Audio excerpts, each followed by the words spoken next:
The piriformis contributes to low back pain by locking up the sacroiliac, also known as the SI joint.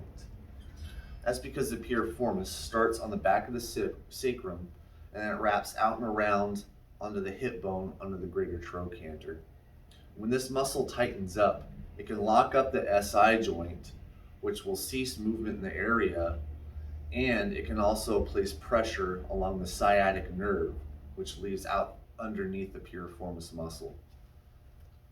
We're going to be going over some different techniques today that we can loosen up the piriformis muscle.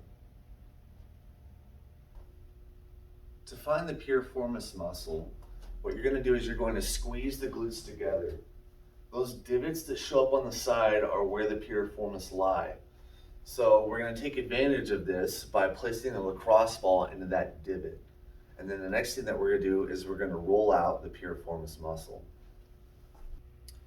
Now that we've found the piriformis muscle, we're going to roll it out. So we're going to place that lacrosse ball on the side of the glute, and then we're going to gently roll over that side. We're going to allow the leg that we're working on to kind of fall out to the side, which will open up the piriformis a little bit more.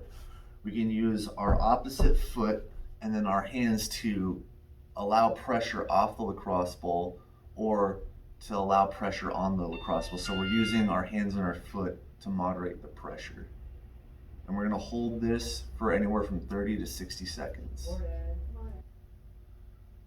The easiest way to stretch the piriformis is the seated stretch. So what we're going to be doing is going to be crossing one leg over the other, and then I'm going to grasp the knee with both of my hands, and I'm going to bring it up towards my opposite shoulder. And when you're doing this, you should feel a stretch on the outside of the hip right here.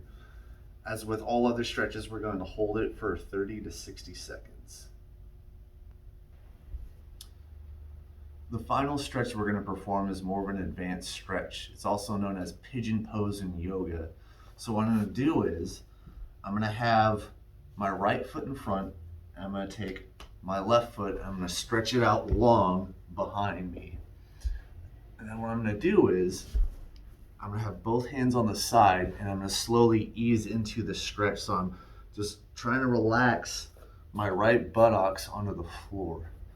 Now, people who are more flexible will be able to get that right buttocks to the floor, but people who are less flexible, such as myself, will have a little bit more of a difficult time. So you can do things like stack up pillows or towels underneath that right hip for a little bit more comfort. And the goal is to eventually get that hip onto the floor and bring your shin bone parallel with your upper body.